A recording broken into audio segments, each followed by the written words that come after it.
rise and unite, fueling the passion, igniting the light. Through highs and lows, we'll stand as one, a legacy, a tale that's just begun. Together we roar, together we grow. Detroit Lions will rise, with a heart full of dreams and the fire in our eyes. From the past to the future, we'll claim our own. In the home of the brave, we'll proudly have grown. So let's lift our voices, let's turn it up loud. For the love of the Lions, we'll always be proud.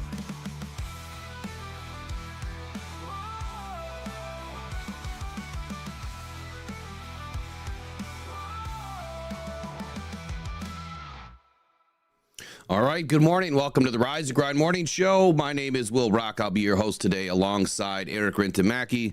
Look, if you guys haven't made this channel your number one source, or at least one of your number one sources for morning's Lions talk, then do it now. Smash that subscribe button, hit the like button, and join us each and every morning, weekly, from 8 to 10 a.m. as we discuss your Detroit Lions and other news and things going around the NFL.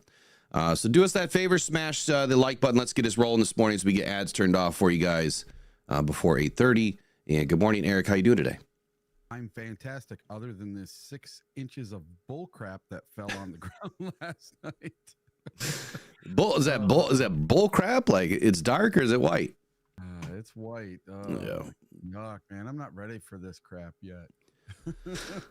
I'm glad I'm just not shoveling or doing anything like that. You know, we have the driveway done, so I don't have to worry about it. I just need to make sure that vehicles are out of the way, and that's about it.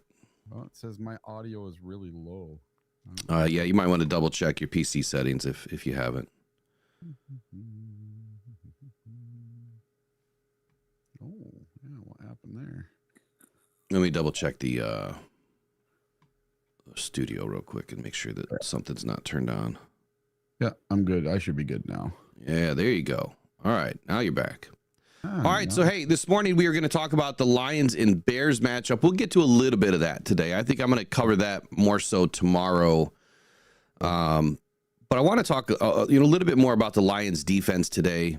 And I know Eric has a couple of things to talk about. I've got to run definitely by 10 o'clock today, so we'll be pushing it to make sure we can get out of here quickly. But what's on your mind right away this morning, Eric? Should we start off with your video and show everybody your Indianapolis takeover from yesterday? Yeah, the audio. Hey everybody, the Detroit Lions came into Volume keeps going down every time you talk. It shouldn't be. I just looked right at it. It was off. Auto gain control is off. All right, there it goes. Now it's nope. Now it's going back down again. That's interesting. Yeah, my audio is down to 64, 62, dipping and dipping. Gremlins. I don't know, Eric. You might have to leave and come back. Let's do that. Why don't you bounce on and come back? All right. All right, while he's doing that, I'm going to play this intro video. I'll wait till he gets back because that's his video. So I'll wait till he gets back. What I did notice yesterday, so I did take a look at PFF, and I know not a lot of people care about PFF, and there's mixed reviews on what they do and how good they are or how good they aren't. And I noticed something that's kind of interesting. I've never noticed this before, but the Lions are the only team that are all green or all blue. They don't have really any negative marks across their entire team. Offense, defense, special teams, it doesn't matter. They are all green or all blue, which obviously means they're an elite team. All right, Eric's working on getting in here. Let me get him back in here.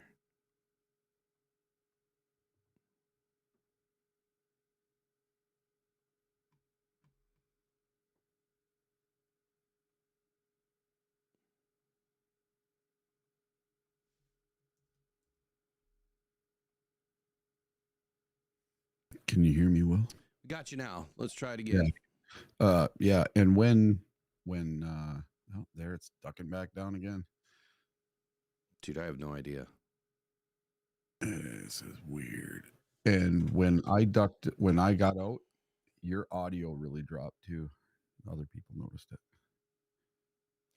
You know, I wonder if it's because of the video that I loaded up for you. Hey, everybody. The Detroit Lions came into Is what's causing it? Possibly. One sec.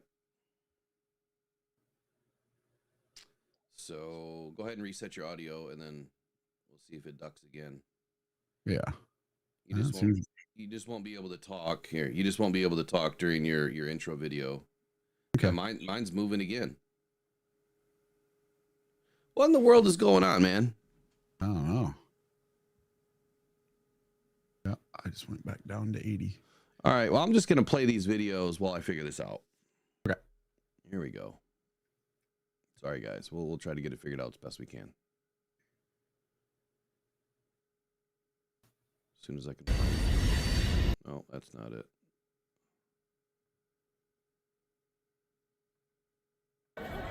Hey, everybody. The Detroit Lions came into Indianapolis and I took don't this even hear place any audio over. from this It was time. probably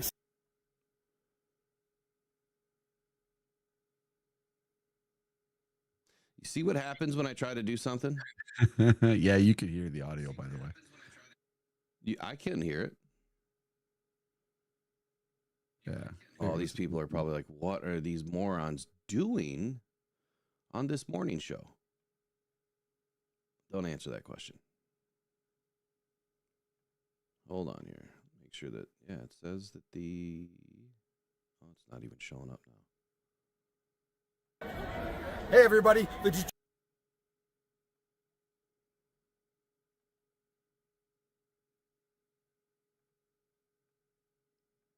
All right, here we go. Everybody, the Detroit Lions came into Indianapolis and took this place over. It was probably 70% Lions fans, and I'm not even kidding. Those Colts fans sold their tickets to us, and they didn't even care. Their team was awful. Our team was great, and we're 10-1 for the first time in my lifetime since 1934. The Detroit Lions are 10-1, and in first place in the NFC, the number 1 seed, and we're going to win the NFC North back-to-back NFC North champions. You were just a little excited, huh? You could say I was a little beyond excited at that game, man. Your voice is still struggling. It's so blown out. I was screaming my butt off that whole game. All right, here we go. Let's get the other one in here. And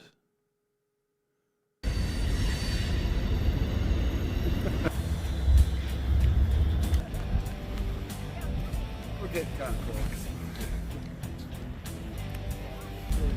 Go Lions! Go Lions! Woo! Right. Fucking Lions. Take it over, baby. Yeah. Go Lions. Somebody hit him. Let's go Lions. I didn't even know. They decorated their trees just for me. They knew I was coming.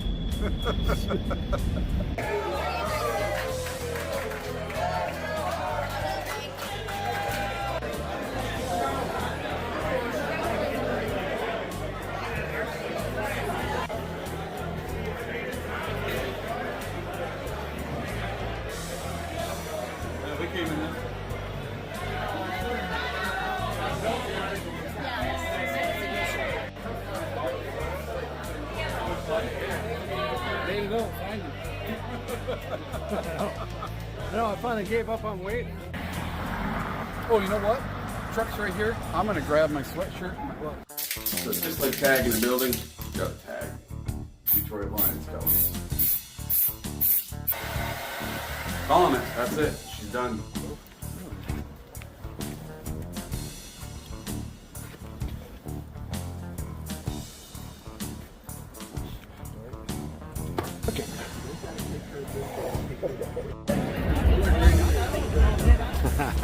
They said they had this spot here.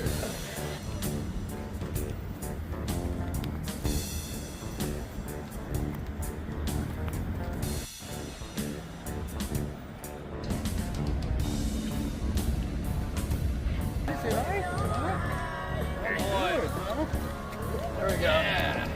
Bobby.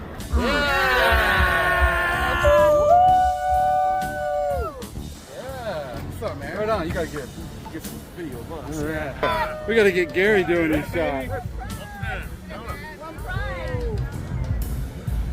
Drink him up. Let's go, Lions! Yeah! I am the Uperlite guy. I got to discover you, man. Can't find anybody down here. Stay with Mark. I'm gonna walk down here real quick. Go Lions! Facebook page, man. Jared Goff! Jared Goff! Jared Goff! Jared Goff! Jared Goff!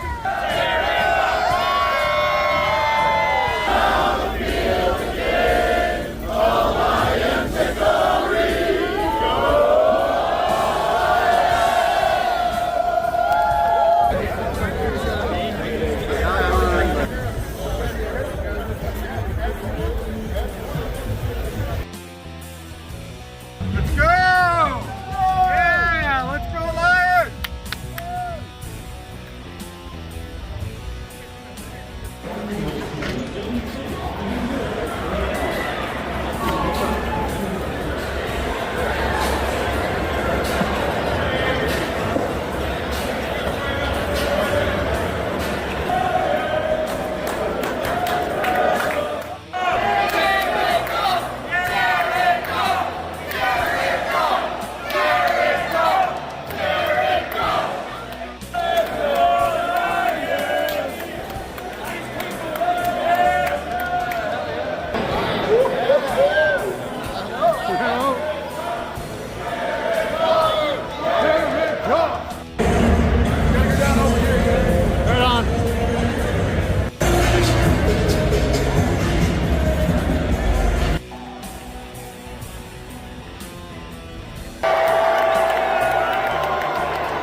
Freaking believe it. It's awesome.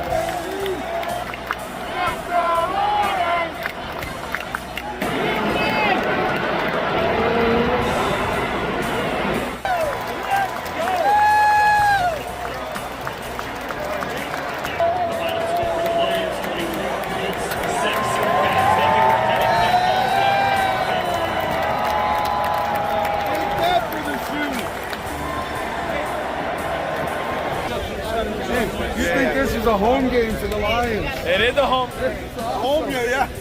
Dude, there are more Lions fans here than there were Colts fans. Hey, you're right, Dave. Home field. Home field advantage.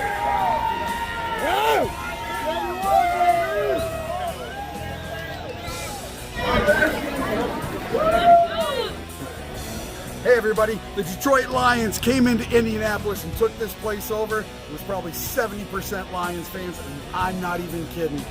Those Colts fans sold their tickets to us and they didn't even care. Their team was awful, our team was great, and we're 10-1 for the first time in my lifetime since 1934.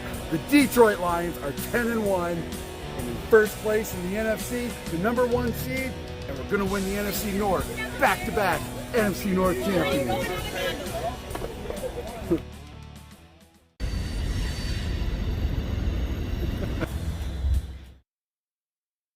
All right, I love it, man. Nice little trip down to Indy. Give the fans a little bit of, I guess, a look in at what it was like there. I'm still extremely disappointed that I didn't go. Way too much fun. Way, way, way too much fun you had. Oh, dude. And I'm going to tell you right now. Oh, man, that's still ducking. Yeah, I'm gonna get rid of all that stuff real quick. Here, let me dump all this. I might just put up with it. I don't know why it's doing it, but I don't either. let me just delete it all.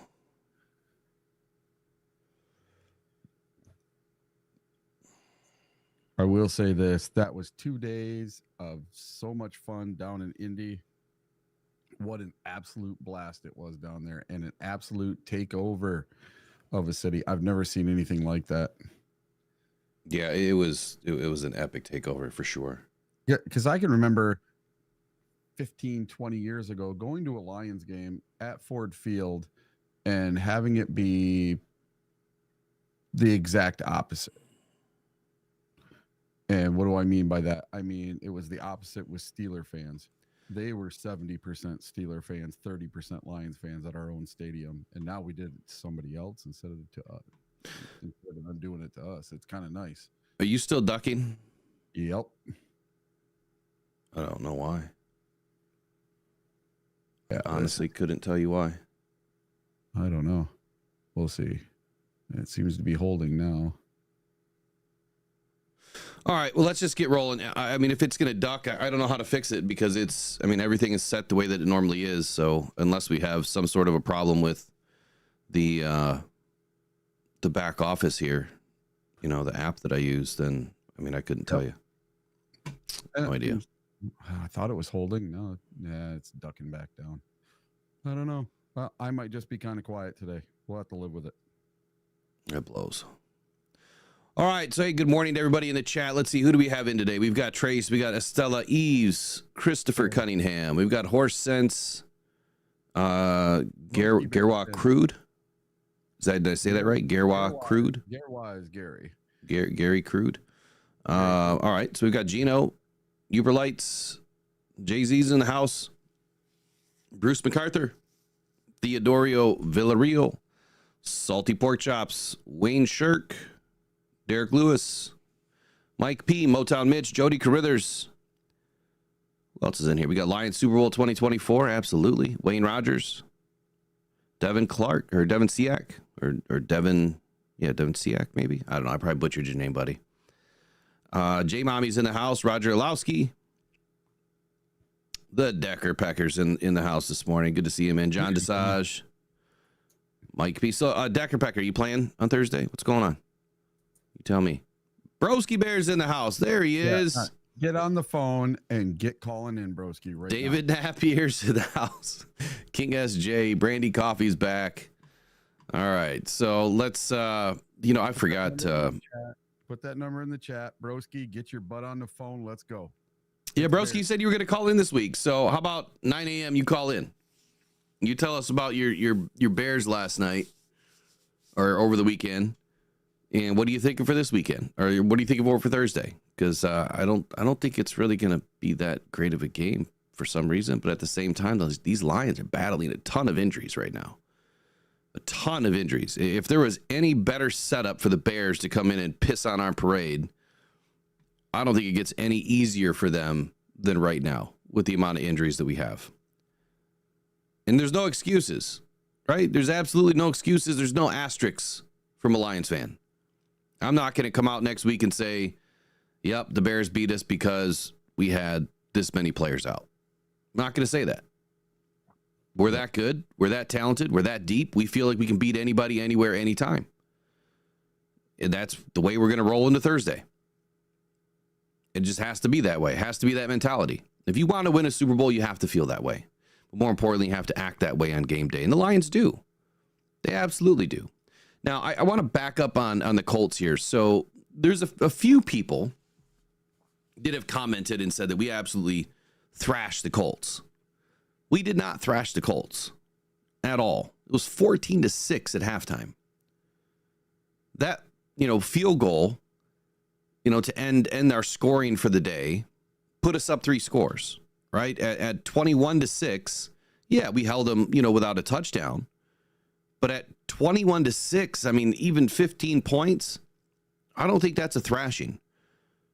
When you heard the majority of fans and analysts and local media or local, content creators, whatever, saying that we were going to beat them by 30 or 40, it didn't happen. That was a much closer game than I think what the score tells you. We had difficulty scoring. We had difficulty moving the ball. And that defense was legit. They were smacking us all over the place. Yeah, we won the game. We won by double digits. I called an 18-point win. We won by 18 points. But I don't think it was an ass whooping at all. I think that was a tough game. Forget about the score. Watch the game. Because there's a lot more to what happened in that game than I think what meets the eyes when you just look at a score. And I apologize, my graphics are off today. I didn't get any graphics updated. It was a rough day yesterday, man. Gave too much blood and just kind of knocked me down the whole day.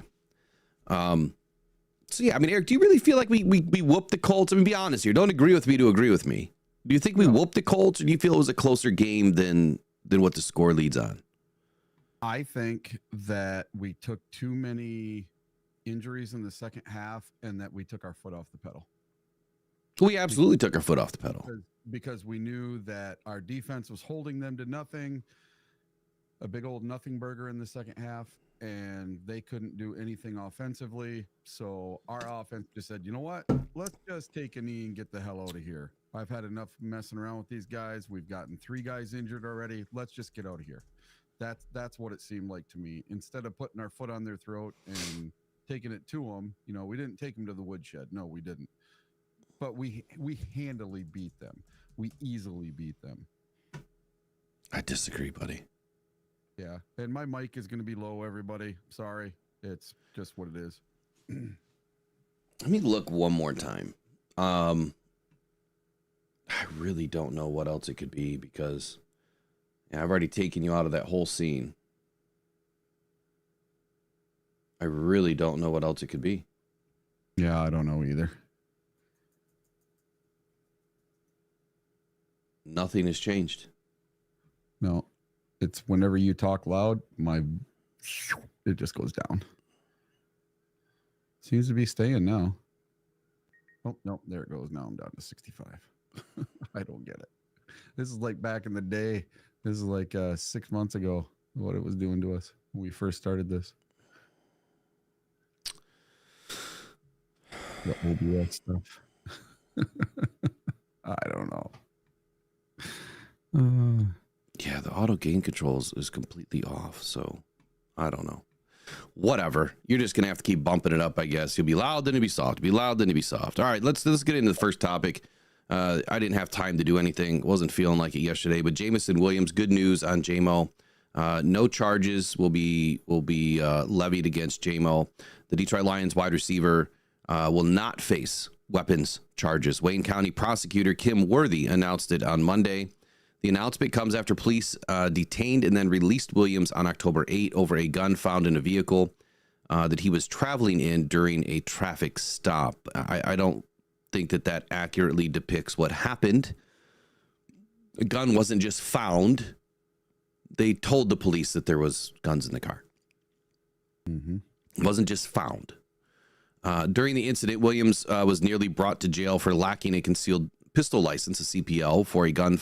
Again, it wasn't just found in the car. His brother was driving during a traffic stop. The decision not to bring Williams to jail spurred an investigation weeks later, and that was because of some idiot in Detroit that wanted to try to make a name for himself in media. And on Monday, anyway, Worthy's office said that the law is not clear enough to charge the receiver, as Williams' brother, who did have a concealed pistol license, was driving the car. Worthy added that if Williams had the gun on his person, that he would have been charged.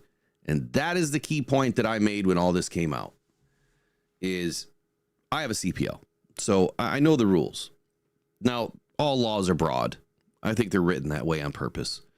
But as long as you don't travel, right, with a loaded weapon on your person without a CPL, you should generally be okay. As long as ammo and said firearm are separated, right? Maybe you got something up front and something in the back, you actually could be okay. The better move is just to put it in the trunk, lock it up. You know, some vehicles don't have a trunk, so you have to separate or have it locked up. Has to be a two movement, right? There has to be 2 movements to be able to put it together. That's what they expect anyway, to be able to, you know, stay clear of the law. This was just under his seat, and his brother had a CPL, so JMO gets off on this one. Oh, now my audio just really screwed up. Did you hear that? No. I don't know what's up, man. I'm gonna have to reset, I think. My audio just started yelling at me. Weird. Yeah, mine's still ducking down. Let me see if I can reset without losing everything. Okay. I don't know if it's possible. Actually, Yeah, it's probably lose not. this, everybody, we'll be right back. Hold on here. you know what? Forget it. Because if I do bounce out, it's gonna kill everything. Anyway, here's a quote from Williams' lawyer Todd Flood. He said, "Although this decision was grounded in facts and the current state of the law, my client is thankful and humbled by the hard work that Kim Worthy and her team put into this matter. This has been a trying time for Mr. Williams, and Mr. Williams understands that being a professional athlete carries with it a responsibility to lead with character and professionalism. This is especially true when being blessed to be a member of the Detroit Lions." I hope that this smooths over a little bit, of the garbage that has been going on with JMO. This will obviously put him back into a positive light with some people. The antics, whatever you want to call them, the situations that JMO's kind of put himself in, they're all learning opportunities. He just has to learn from them. And this moving forward, hopefully just becomes a non-issue, and JMO just doesn't have any more issues that seem to override the narrative of the Detroit Lions have a great team. They're 10-1. They're possibly going to the Super Bowl. Not JMO did this week, and JMO did this last week, and JMO did this 6 months ago. That overshadowing what the Lions are doing, that's not a good look. So hopefully he keeps his nose clean. He walks away from this and has learned something and goes and gets a damn CPL. It's literally a $100 exam or $100 class, and you're done. You turn your paperwork in, you get some fingerprints done, you pay the fees to the state or the local government, whatever, and you're all set. So $300 all in, man, and you wouldn't have these problems. Any comments from you? Yeah, I said from the very beginning of all of this that it was a load of crap and nothing was going to happen. And what happened? Nothing. So that's all I got to say about that. This was somebody trying to dig something up that just wasn't there. Yeah, they try to make a name for themselves, man. Oh, hold on here. What's going on? Say, what was that beep? Getting text this early is usually not good.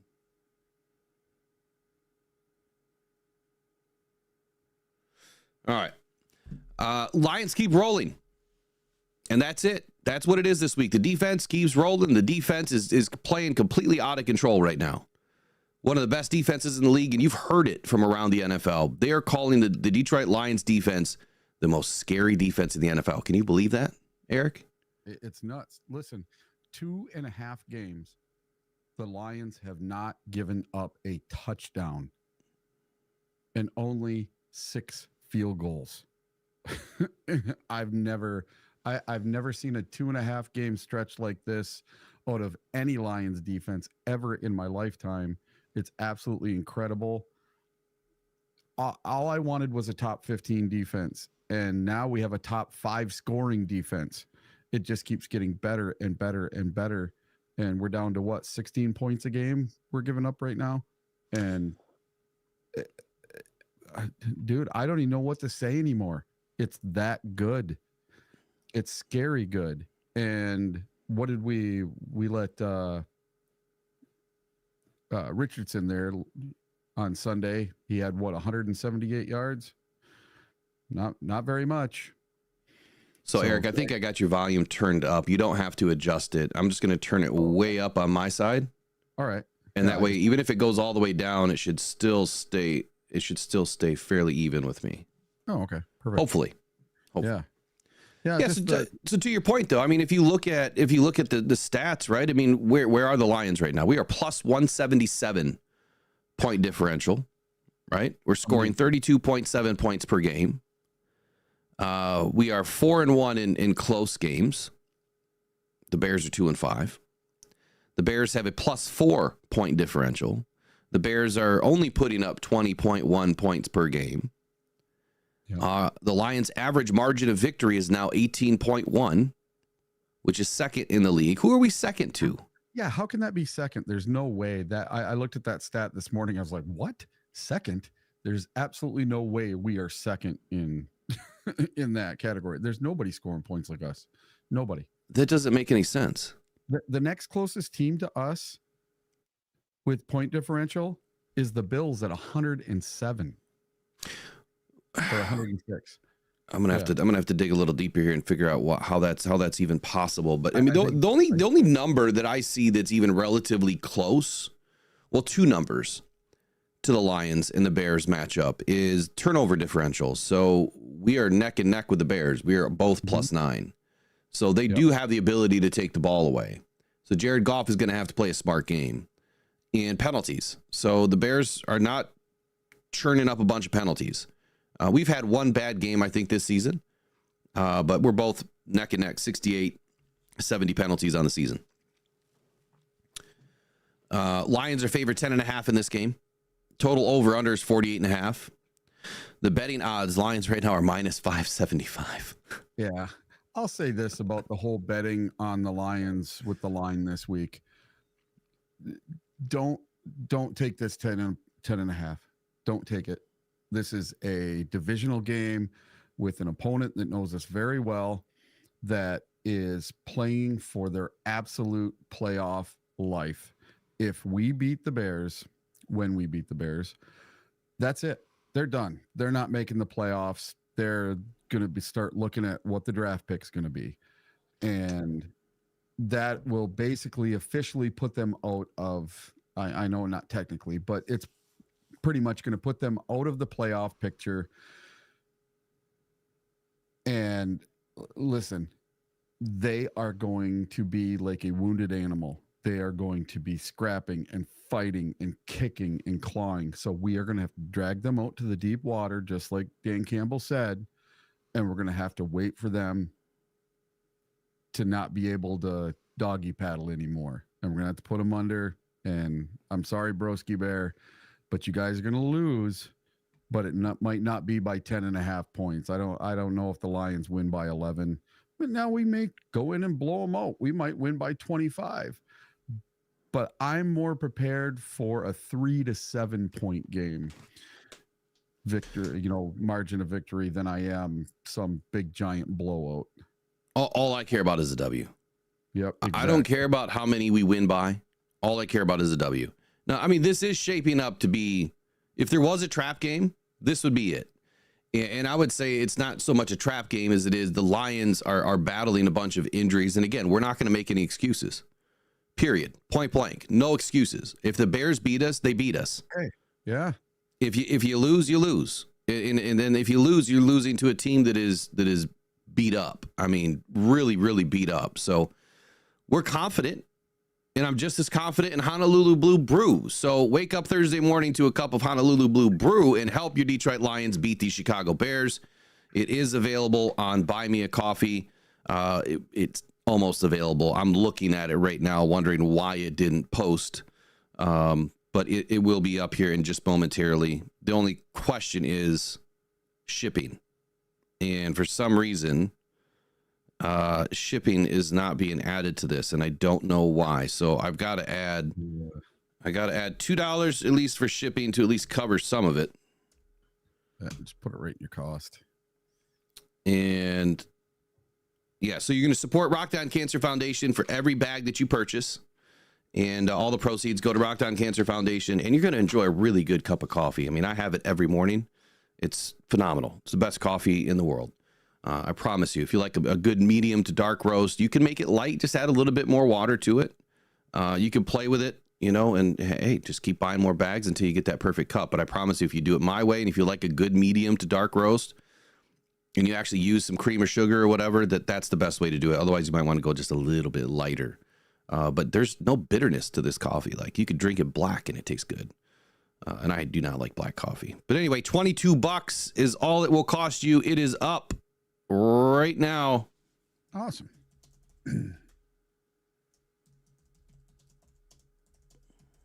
So just so everybody knows, Broski Bear is in our chat all the time. He's in the chat of all the Lions shows, and some people love him, some people hate him. I like Broski Bear just because he has a different point of view. Everybody's point of view doesn't need to be the same. So as long as Broski Bear keeps it clean, be nice to him. But his Bears are going to lose this week. I'm sorry. Now, this may be a close, tough game, but this is a game that was circled on the calendar before the season was even released. So before Dan Campbell even knew who we were going to play on Thanksgiving, this game was circled on the calendar. And there's a big reason why. This is Thanksgiving. This is the national stage. We always get this game, and we always friggin' lose. So since 2016, we have not won on Thanksgiving. And 3 times between 2016 and 2024, we have lost to the Bears on Thanksgiving.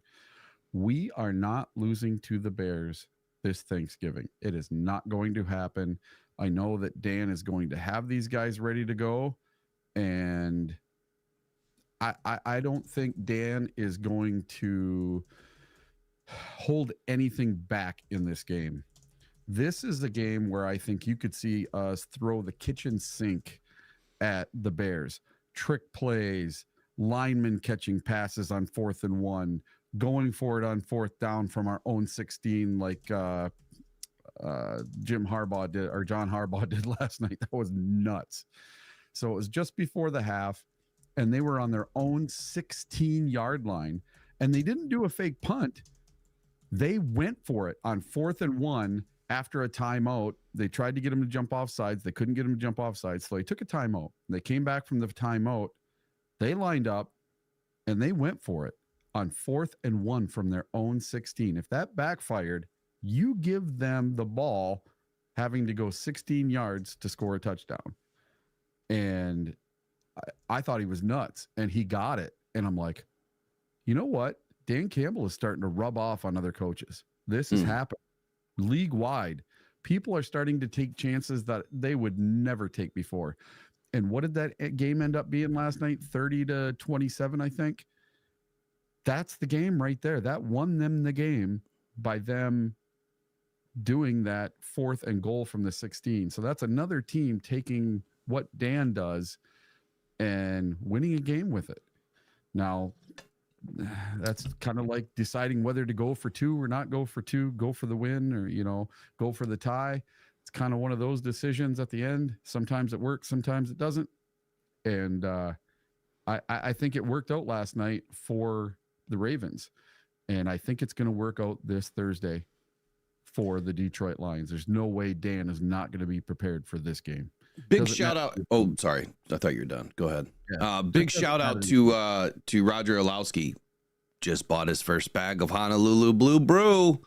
Way to go, Roger. It'll be shipped out momentarily. You'll have it soon. So all the pre-orders that are coming in, everything will be shipped after Thanksgiving.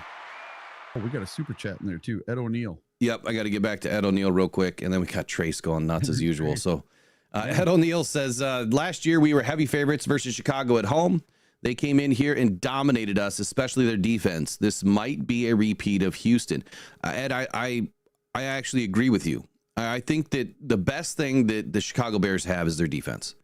And this can be a type of a repeat game. I don't think they're anywhere near as good as the Texans. Even without Will Anderson in the lineup in that game, I don't think that the Bears are anywhere near that good, but it's a damn good defense. And they do take the ball away. So if Jared Goff doesn't protect the ball, number one, we're going to have a rough day. I think that's where the game is lost. If Jared Goff is throwing a bunch of interceptions or something, and we're not getting the ball back, we're not, we're not getting interceptions or punching the ball out ourselves, that's where we're going to have a problem. If we don't control the run game versus Chicago Bears, that's where we're going to have a problem. Caleb Williams has to stay bottled up. Swift has to stay bottled up. I don't think that's going to be a big issue for us, but if it becomes one, then it opens up the pass game. And I found a unique stat about their pass game, actually a couple. And big shout out to you, Ed O'Neill. Thank you for the $4.99 super chat. And then real quick here, Trace has gifted like 70 memberships in like the last week. So wait till you see who they are today. And now we're adding Justin G, Jane Doe, Joe Spinola, Rich Withers, Compier Studios, Mark Garcia, Antoine Milton, Linda Williams, and Billy G. Oh, Broski Bear was also gifted a membership by Trace. Look at that. All right. Riley got one too. And he got one yesterday, didn't he? I don't know. It says Riley O'Brien was gifted a membership by Trace today. I don't And see Brokey that. Bear. Yeah. I don't see Riley O'Brien. Yep. Oh, no, I see it. I see it now. He was already blue, so that was a tough one to grab. Yeah. So anyway, big shout out to Trace, man. She's making Christmas miracles happen. Appreciate it.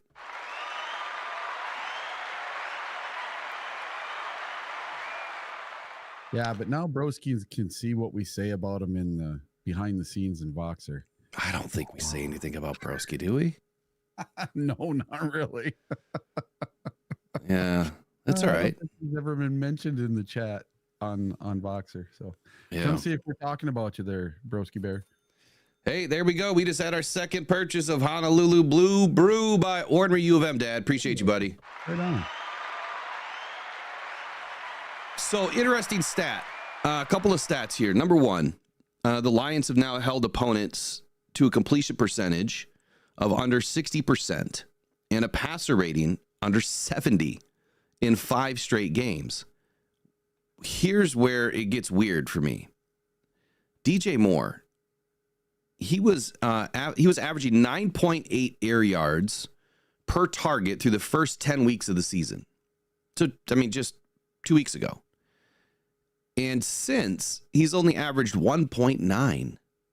But the difference is all 7 of his targets have been behind the line of scrimmage, and he's gained 96 yards and a touchdown over the last 2 weeks. So he's recorded 120 yards after the catch and generating a plus 8.9 EPA, both of which are league highs since week 11. So what does that mean? Caleb Williams is targeting him behind the line of scrimmage on these little hitch routes, these little, out routes, the routes that we hate. Yeah. I don't think we're going to have an issue with this.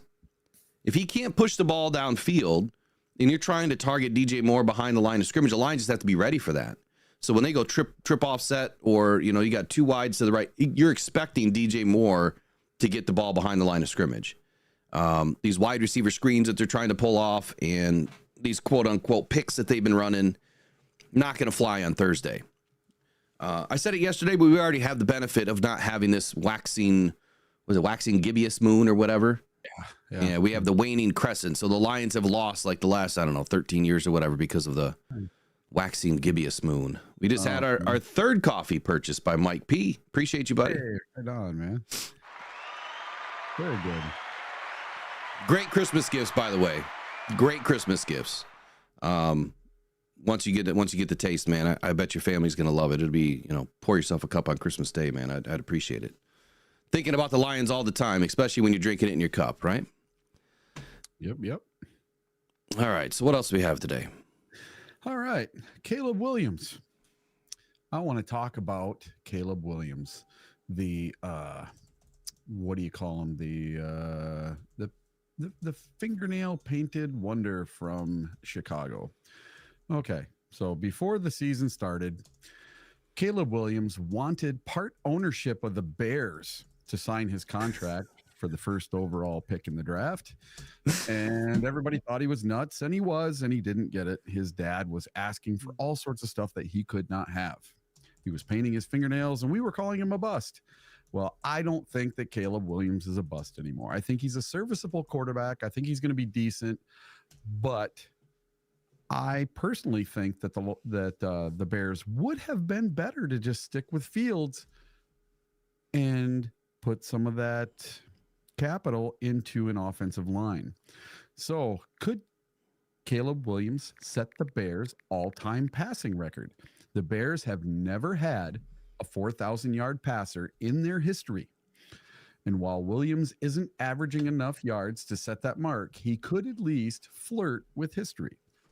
Currently, the Bears' single-season passing record is 3,838 yards, set by none other than Detroit Lions ex-quarterback Eric Kramer during the 1995 season.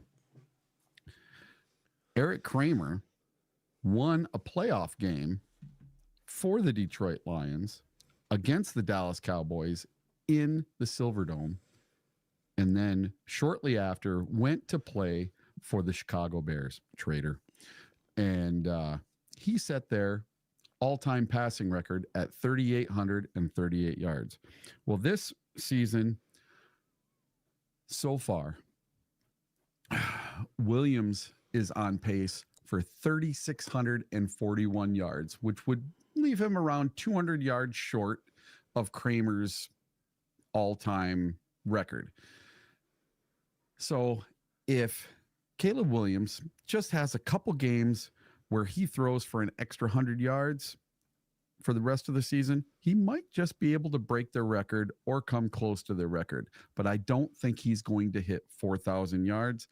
And the Chicago Bears have never had a 4,000-yard passer in the history of their franchise in over 100 years.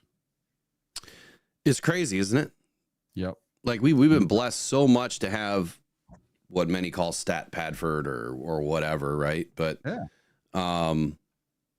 yeah, it's been incredible. So I will say this, and I agree with Michael Lukes. He says that the Bears would have gotten 3 1s for trading out of that spot. They could have really turned around this entire franchise around moving out. So to your point, Eric, you had mentioned that maybe they should have kept Justin Fields, right?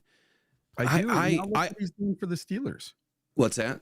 Look what Justin Fields is doing for the Steelers. Well, yeah, he was playing well, and they pulled him for Russell. Well, yeah, but they're still using him.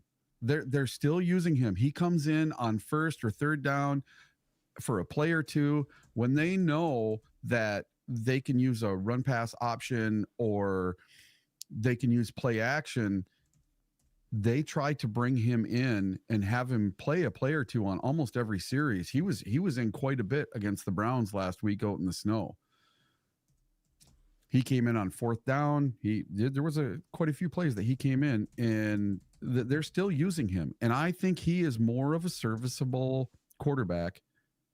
You take what he did for 4 games versus any 4-game stretch of Caleb Williams, I don't think they're much different. I really don't. Yeah, so I will say this: if the Bears, in just my opinion, right? If the Bears would have kept Justin, traded out of that pick, and to Michael Lukes' point here, they could have grabbed 3 first-round picks, still had the 9th overall, probably moved back. I don't know, maybe still top 5. There probably would have been one of those guys that, one of those teams that maybe wanted to move all the way up to number 1, or there could have been somebody else that maybe wanted to move up to number 1. But even if they had the 9th overall pick, they still could have ended up with J.J. McCarthy. I think they could have ended up with Bo Nix. They still could have ended up with somebody and had Caleb Williams and all those draft picks to fix their offensive line, among other positions, and get younger. Still could have had Rome Odunze, more than likely. And yeah, I think that's a great point by Michael Lukes, that they really could have done some major damage had they just gotten out of that first round pick.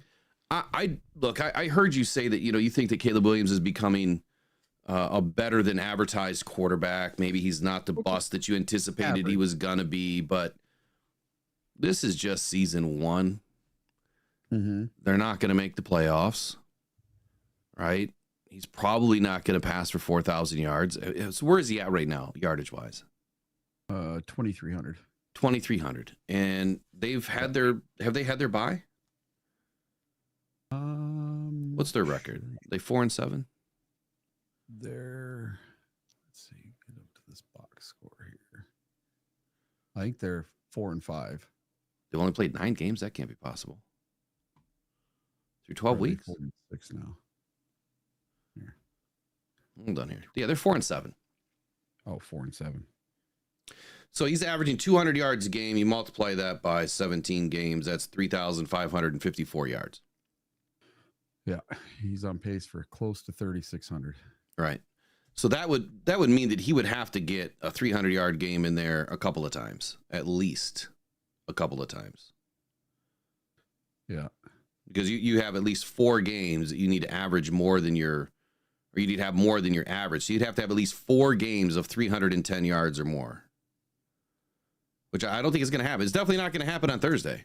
No. And listen, if you just look at the NFC North standings right now, just look at the overall standings, and you look at the points for and the points against. Oh my God, they have a 4-point differential. 4 points.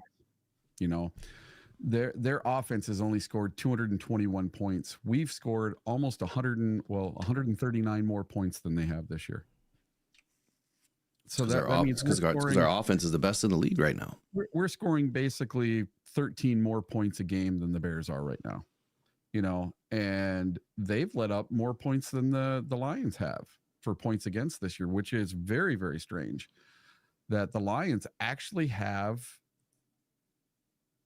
let up the least amount of points in the entire NFC North for a defense. We have the best defense in the NFC North. When is the last time you can say the Lions have the best defense in the NFC North scoring wise in week 12? Yeah, but is it just the NFC North though? I mean, I would say that we have one of the best defenses in the league. Yeah, we have one of the best in the league. I think the Chargers are the only one that have let up less points than we have. But, all right, so for the second hour, I'm going to go ahead and kick these ads off. I want to make sure that you guys have a nice, seamless rest of the day. But let's get those likes up if you wouldn't mind, please. We're at 49. Let's get it to 60. We're a little bit behind today. We're about, I don't know, 50 viewers short of our average. But let's get it up. Let's get it up this morning. Get those likes up, and we'll keep the ads off for you guys for the last hour. You know, I guess continuing the conversation here about the Bears and what they could have done, there's another good point in the chat here by David Napier, was it? Yeah, David Napier. He says, what would that Bears O-line look like with Joe Alt? Oh, God. Right? Imagine if they have that 6'8" behemoth over there. What is he? Is he playing left tackle right now or right tackle? I don't remember. I think he was always a left tackle, right? Yeah. So I couldn't imagine that. I mean, that would just be extremely difficult for the Lions, especially given the way that our defensive line is really gone. Could you imagine Hutch going up against Joe Alt? Yeah, he'd be getting stuffed all day. Yeah, I don't think that Hutch is going to win that battle. I'm not trying to be mean, you know, or anything to Hutch, but Joe's arms are like 36 inches long. I mean, the guy can just keep everybody away from that. I mean, that was a generational talent that comes once a generation, and I was hoping that the Lions would figure out a way to do something, but it wasn't going to happen. There's no way they were going to get up in the top 10. Yeah, I was like a Manu and a Sewell put together. God, could you imagine? Look, I still have high hopes for Manu. I think the longer that he goes up against the talent that we have, as long as he's getting some reps against Smith and Pascal and Onwuzurike and Aleem, I mean, the more reps that he gets, the better. And the more that he trains with Penei Sewell, I'm not worried about his mentality. He has the mentality. Right, he's there mentally. It's just acclimating to the NFL. We really need to push to get Manu on the show. I know we can get him on, and because I've talked to him 3 or 4 times now before the games, and I had my buddy Gary Crode with me this weekend. He's the guy that shot the video for me and did all the editing, and I'm like, Gary, see that guy that doesn't have any shoulder pads on in the gray shirt there? He's like, yeah. He's like, dude, that guy's huge. I'm like, yeah. Do you see how he's bigger than anyone else with their shoulder pads and their helmet on? And he doesn't have any of that on. I said, just imagine him with shoulder pads and a helmet on. That's our 3rd round draft pick, Giovanni Manu. He is just a mountain of a human being. And when he learns to put his feet in the right place and his hands in the right place and his mind in the right place, that kid is going to be a steal of a 3rd round pick. I know he's not playing for a full season, but man, he's coming from the Canadian League and Canadian football. It's a little different up there. He's got to learn some stuff, but he has all the physical attributes to be one of the best to ever play the position. I'm telling you, this kid is going to be special. All right, I just sent off the email. We'll try to get him on here. Ah, there we go. All right, so it's next up mentality. So let's flip over to Lions for a moment here. Look, we're not going to make excuses. Okay, I don't care who's in, who's out in this game. I don't.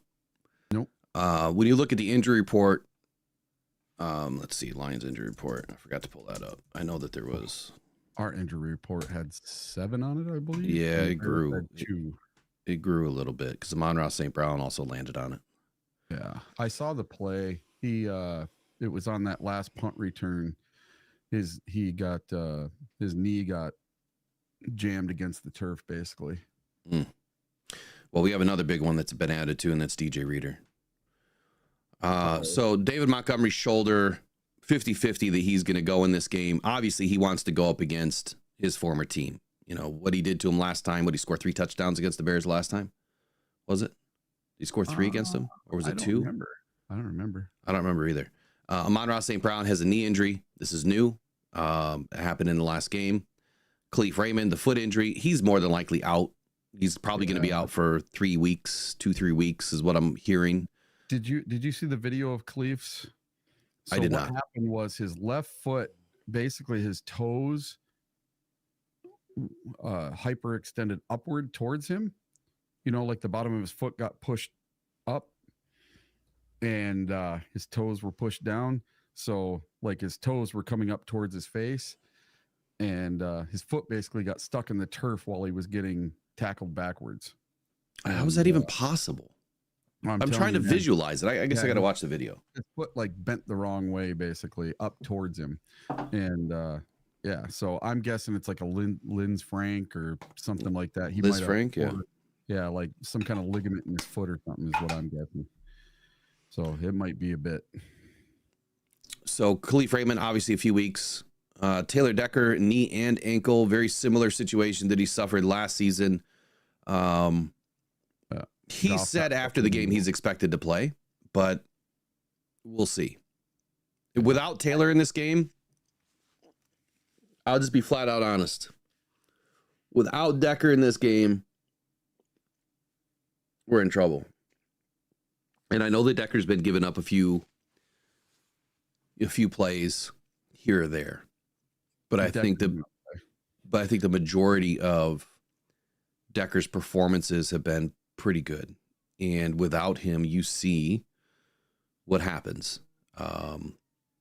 There just hasn't been anybody that's been able to fill in at left tackle other than Penei Sewell. If they actually would do it, this would be a game that they probably would. That would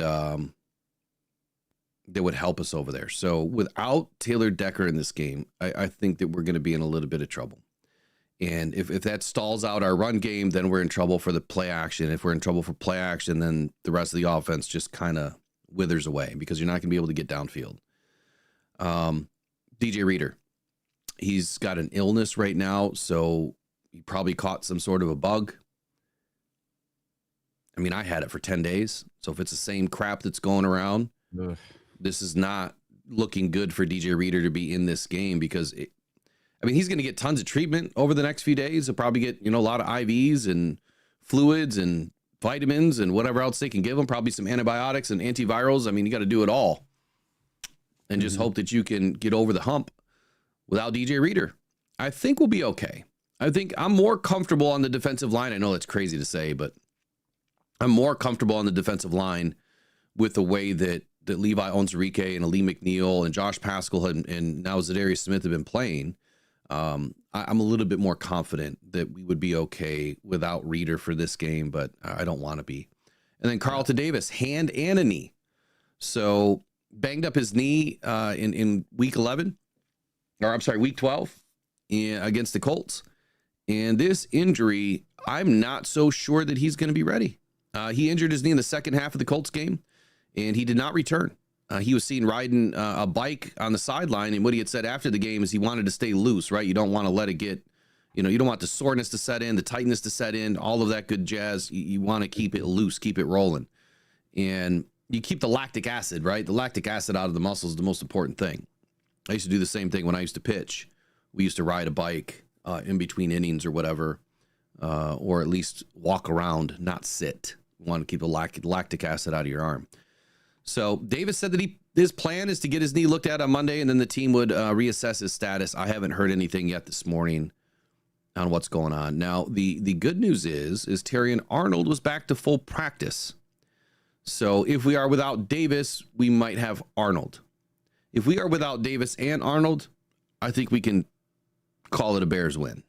Did you notice that last week on Friday that Arnold was a full participant in practice, but they held him out of the game? I guess I didn't really notice that, but anytime you have a groin injury, it is so easy to re-injure a groin in football. It's so easy. I think they just said, hey, okay, you made it through the practice. Let's just put you down for a week. We'll be fine without you. And that's what happened. And I think he will be fine for Thursday. I think they wanted him for Thursday more than they wanted him against the Colts. And to everybody, you know, Kindle Vildor, he had a horrible game. He was the lowest rated PFF player, I think, in the league this week. He was just horrible. Okay. But I think what the Lions are going to do is I don't think they're just going to throw Mosley to the Wolves and have Mosley be out there as a starter. I think what they're going to do is use Brandon Joseph as a safety because he came in for Brian Branch during the Packer game and he did an admirable job. And they'll take Brian Branch and move him down to corner and have him, Amik Robertson, and Terrion Arnold. And I think that's how we're going to get through this Bears game. I don't think it's going to be Emmanuel Mosley. And I just don't see him coming in after having almost 3 years off and coming into a starting role. I think they're trying to acclimate him back into game shape, back into playing in the game. That's why he only played on special teams last week. I think you'll see him for some snaps. I think you're going to see him on defense this week, but I just don't see him out there as the starter for the whole game. I don't know that Branch would play corner, only because, and I know speed isn't always everything, but Branch, I don't think he has the speed to play outside corner. I really don't. He has the skills. He's got to be better than Vildor. Well, yeah, and I don't know if Vildor and Branch are the same speed, but I think Branch ran like a 4.6 or 4.5 or somewhere in between there. And he plays faster. Like, I mean, 40s really don't mean a whole lot because you're really not running in a straight line. But I think we really need him at safety. He can come down in the box. It might be that we're rolling, nickel majority of the game, or, if we're running quarters or something like that, so that we've got more DBs on the field so that we can cloud them. We can cloud them up. We want to have some shadowing going on. We need to get somebody over top. Amik, I think Amik, playing nickel, he can definitely step into corner 2 easier than I think Brian could step into corner 1. And if Terrion Arnold's in, Terrion can be our 1. I'm cool with that. And then Amik could come down in corner 2. Branch could come down to nickel, and then he could have the Joseph. Then he could have the Joseph brothers back there playing safety. Does that make sense? Yep, that's perfect. That's what I want to see right there. Yeah, I don't know. That's me. That's Coach Eric. That's not Dan Campbell. So we'll see what Dan Campbell does. Yeah, never coached a game ever at any level of football, so take it with a grain of salt. Southwest Line 26 says he loves his coaching staff, but will never understand why they kept Will Harris over Starling Thomas. Thomas is playing well for the Cardinals. Southwest Line, you know me and how I felt about that whole thing. That whole thing went down like this. Emmanuel Mosley was supposed to come back, and they thought he was going to be ready week 1. And then all of a sudden he had a cleanup surgery, and then he was out. And it was, oh, nope, we're still expecting him to get up week 2 or 3. And then it's already week 4, and it's like, nope, he's not coming back. And then week 5 he comes back, and then he re-injures himself, and he's done for the season. Where had, we just kept Starling Thomas and put Mosley down on IR, we would have been fine. We would have had Starling Thomas to this day. Now, I don't know that he would have been able to crack the roster this year, but who knows? We still have Khalil Dorsey. And I know he's probably not the most. He did play a few snaps at corner. Yeah, I know he's not the most experienced as far as he's definitely special teams, right? Return specialist and that too. And he's not the most experienced at corner this season, but I still think he could help us more than hurt us. I like Dorsey. I think he's a hell of a football player. J Mommy says he was chatting it up before the Lions played the Vikings, and that didn't work. Basically, just listening to the show. Rodriguez did get a game ball last game. Yeah, Rodrigo got a game ball. It's good to see. I'm wondering if every Lion's going to get a game ball this year. I think that Dan's kind of spreading the love. Yeah, I like that. And, you know, a lot of fans, okay, are in this bubble that think every time we have an injury, oh, the sky is falling. That's the end of the team. Their defense is going to suck now. We've lost Hutch. We've lost Davenport. We've lost Kaminsky. We've lost Derek Barnes. We've lost Anzalone. We've lost Rakestraw. We've lost, I mean, it's just countless, just person after person after person on this defense. And our defense just stays up at the top. Ed O'Neill again. Holy crap. Ed's on it. And I'm telling you, this defense just doesn't skip a beat. This is the absolute epitome of next man up. And if AG does not get defensive coordinator or coordinator of the year, then it's rigged. He is doing the best job of any coordinator in the entire league right now. Absolutely. Ed O'Neill says, I think Decker is a bigger loss. Last year, Sweat wrecked both matchups. I'm not confident versus Chicago, but I'll love to be proved wrong. I agree with you, Ed, and big shout out to you in the $4.99 super chat, man.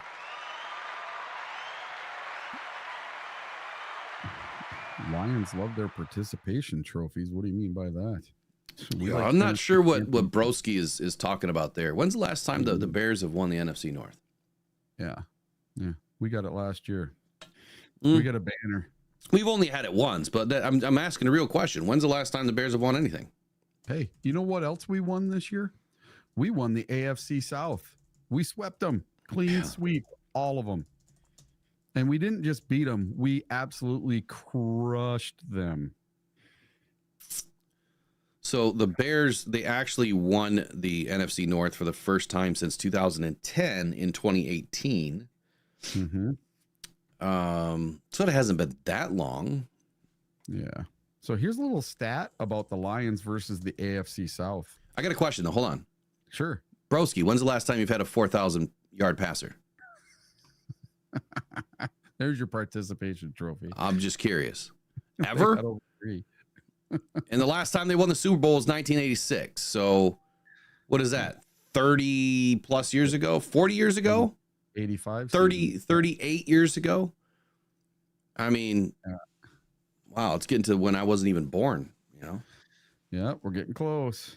I was 10 years old the last time when they did the Super Bowl shuffle with Refrigerator Perry and, you know, McMahon and all those guys. I loved Refrigerator Perry, man. The Lions versus the AFC South, we beat the AFC South 154 to 49.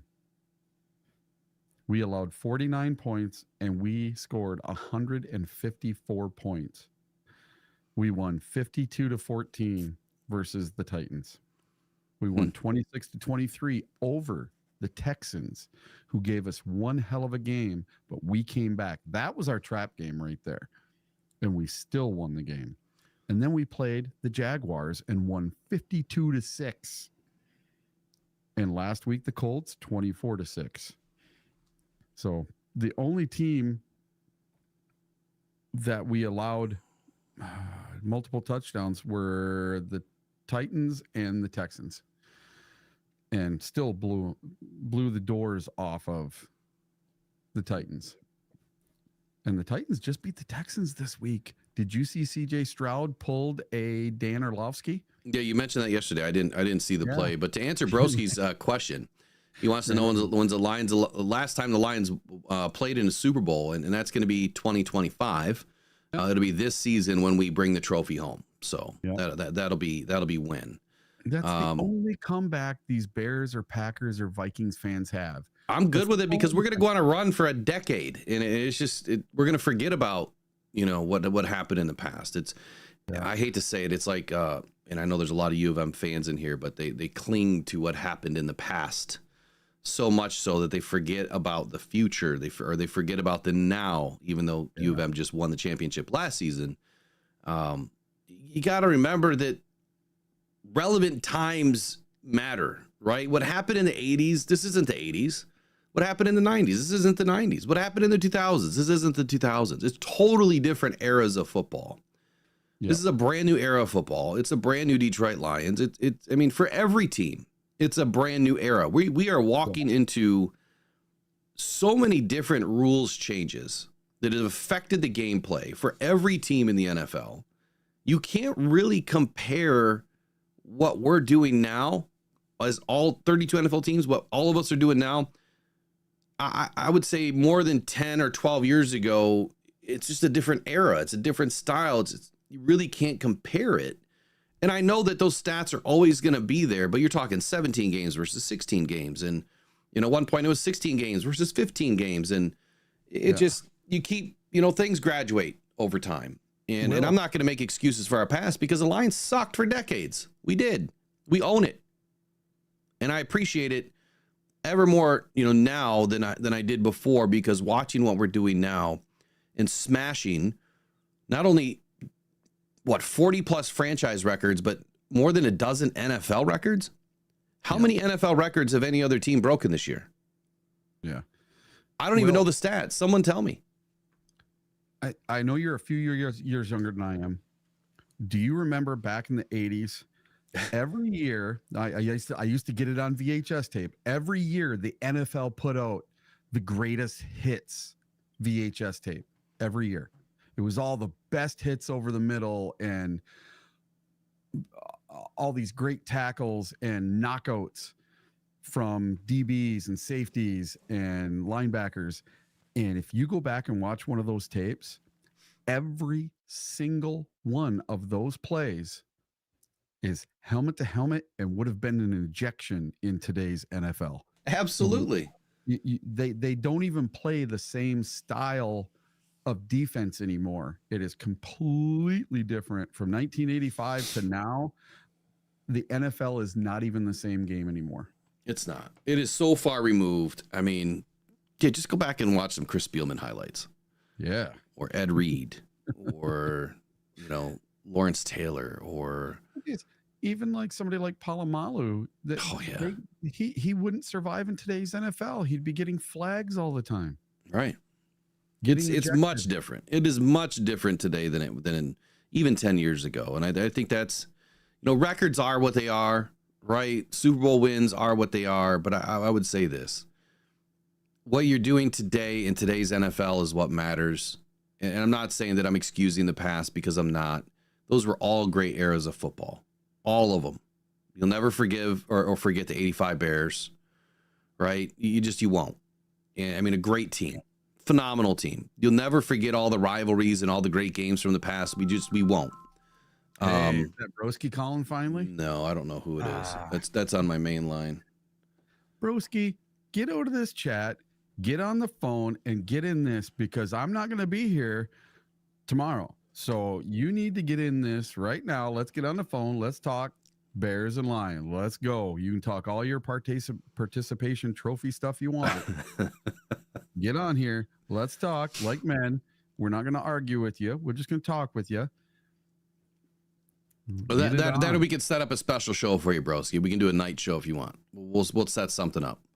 And I'll be live on Thursday too, probably. I mean, that's the way it's looking. So if I'm not going to the game, I'll be live for sure.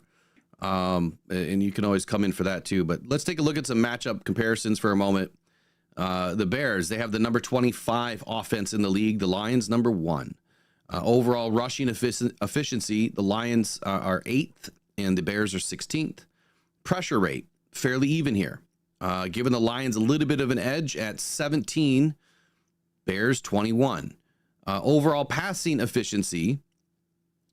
Hold on here. Why is that listed twice?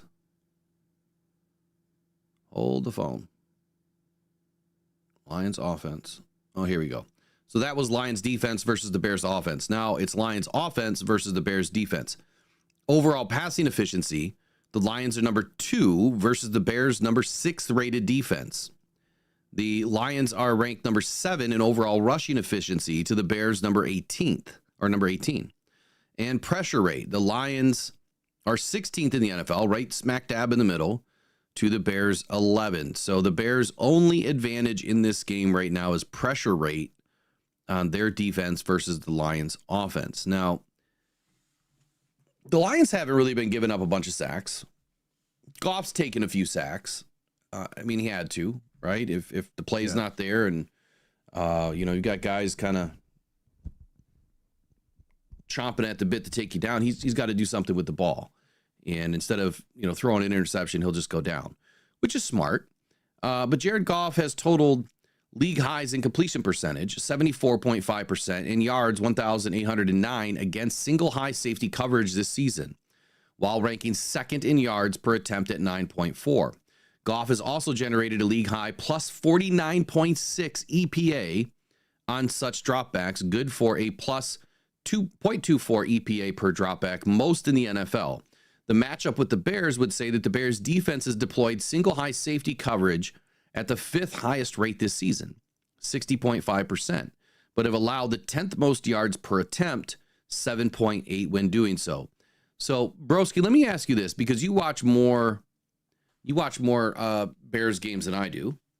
How often are the Bears in zone?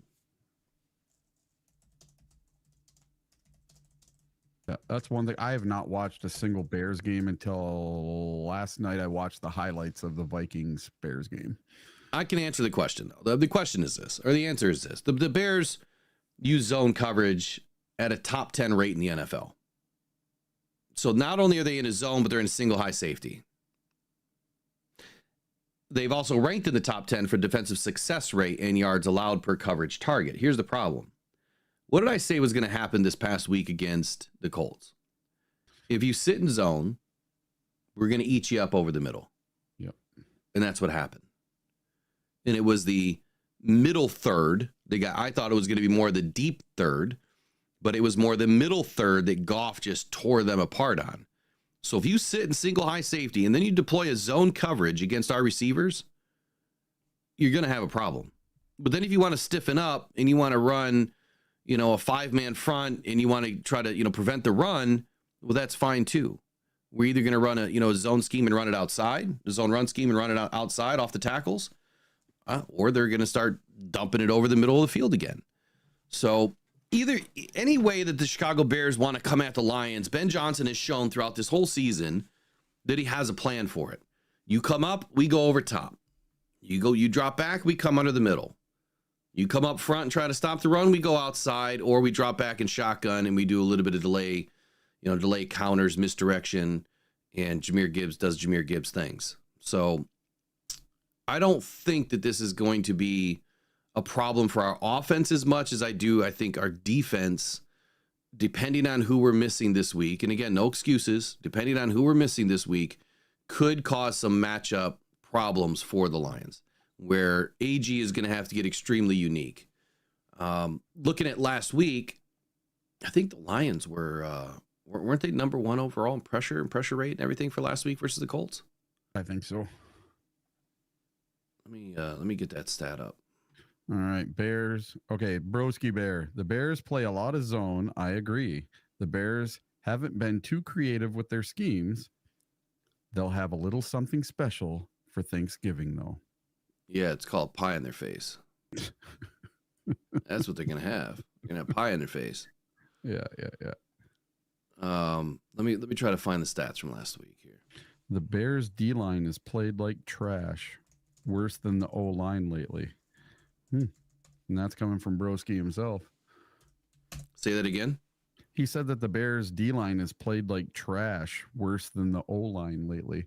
And their O-line, I mean, one of their guys, he was what was it?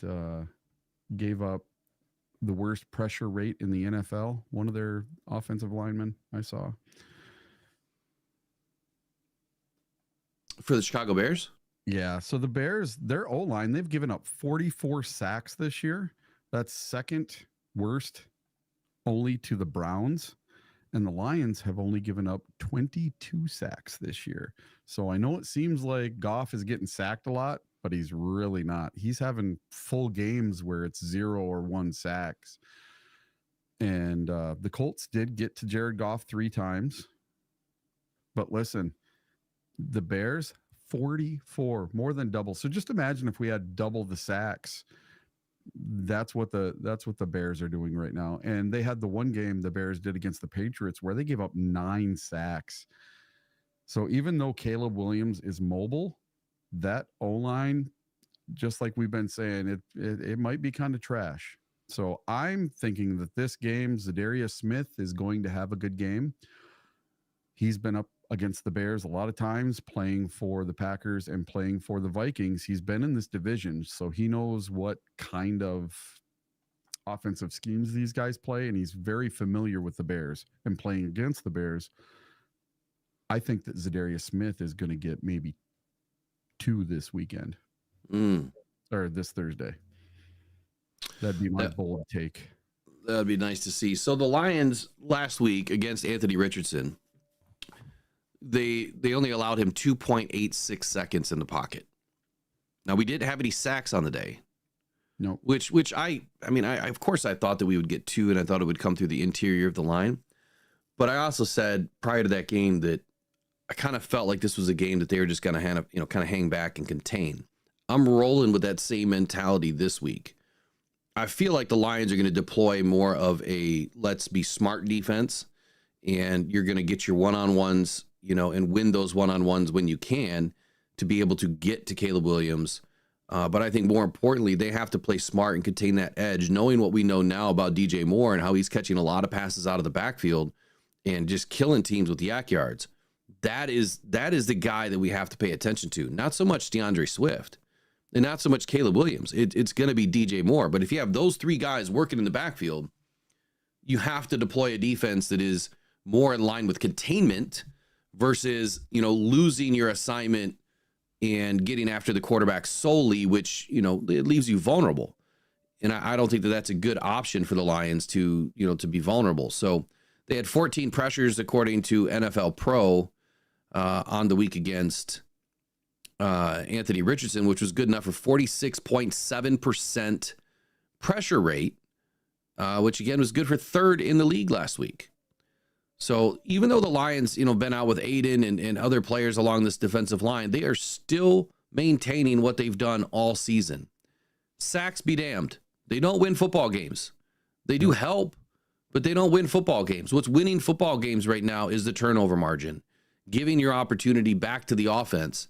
And that is another critical key for the Lions this weekend, is they have to win the turnover margin against a good Chicago Bears backfield or defensive backfield that seems to be able to create turnovers as well. So I think that's where the game is won this week, is smart defense up front by the Lions, containing the edge, making sure that Caleb Williams can't, escape outside the pocket and, extend plays with his legs, shut that down.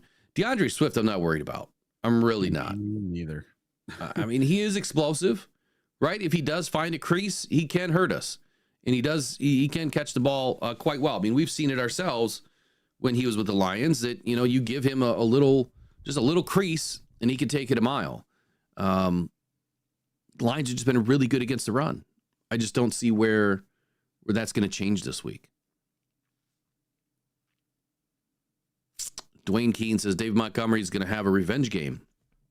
I hope he plays. I just don't know. I just don't know that he's going to play. John DeSage says TFLs are just as important as sacks. I agree with that, John. I think the TFLs are more important. Quite honestly, getting a sack on a quarterback is great. Absolutely great.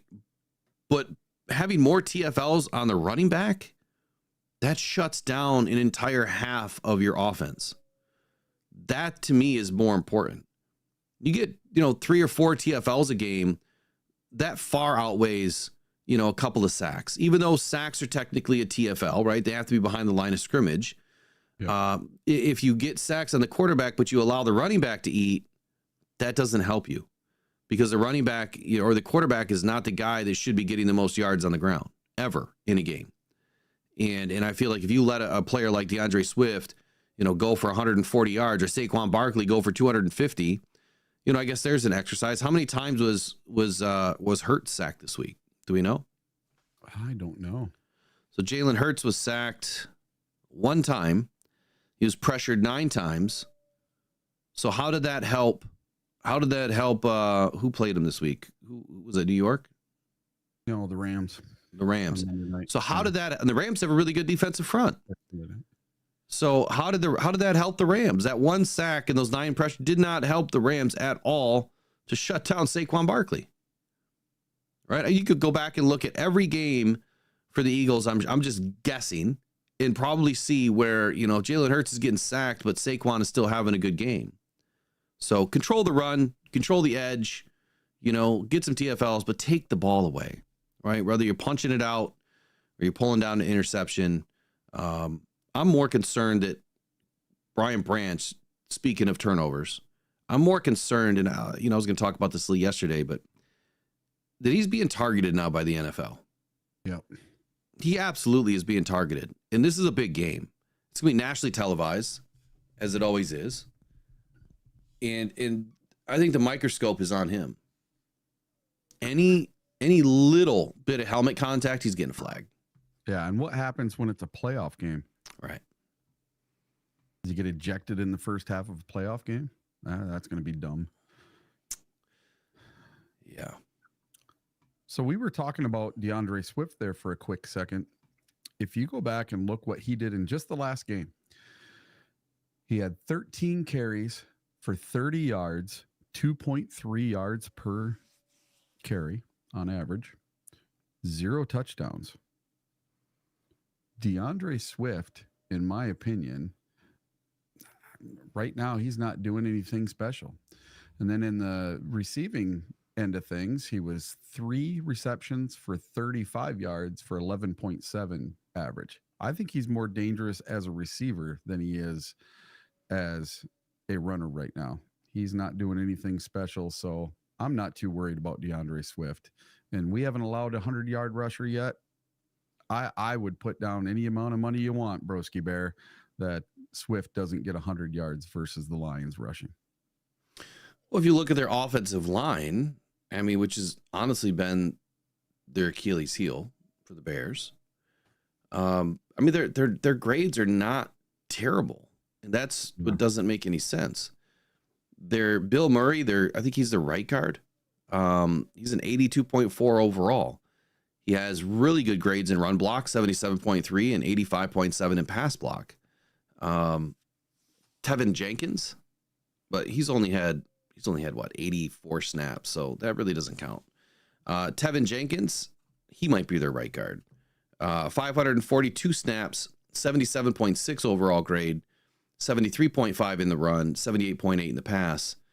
And he's only allowed, he had 3 sacks on the season, 1 quarterback hit, 8 hurries, and 12 pressures so far this season. Braxton Jones, who's been, somebody that they kept around, who kind of said he struggled. He struggled at times. Doesn't look on paper that he's struggling a whole lot, but we'll have to watch tape. Through 9 games he's played this season, 575 snaps, 75.4 overall blocking grade, 74.6 in the run, 75.5 in the pass. He too has allowed 3 sacks, 2 quarterback hits, 19 hurries, 24 pressures. That's not great.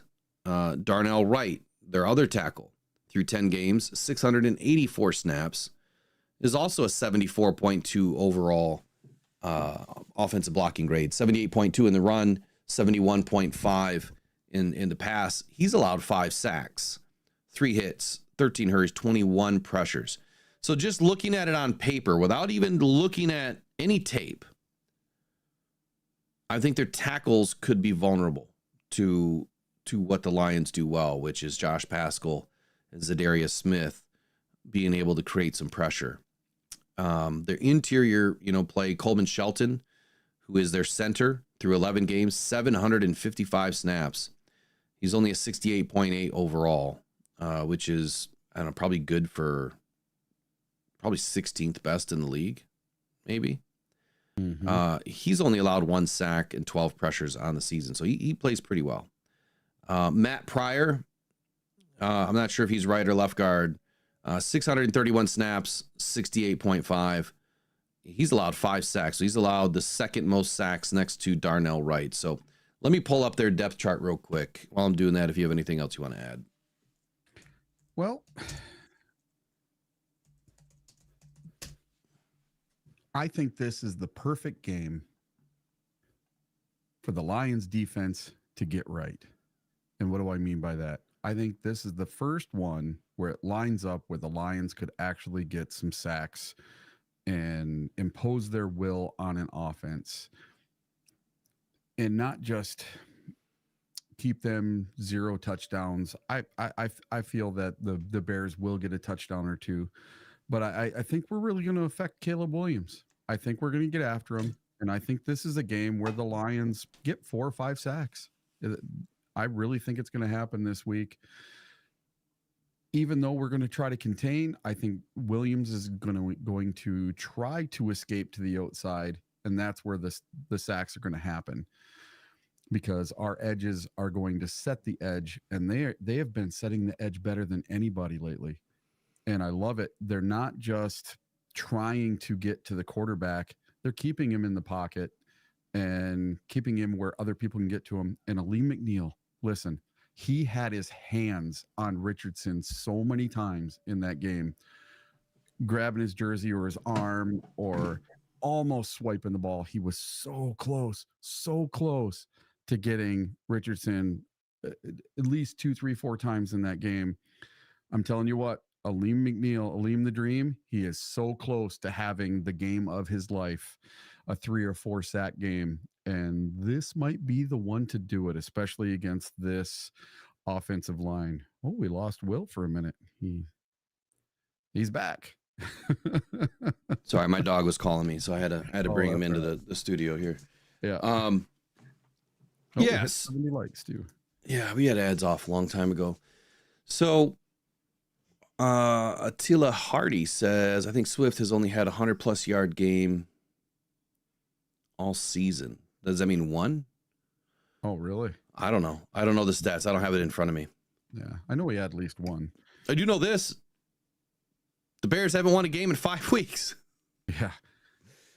You don't lose 5 games in Chicago and maintain your job in Chicago. Is this a game that if the Lions beat the Bears, or when we beat the Bears on Thursday, that Eberflus is flushed?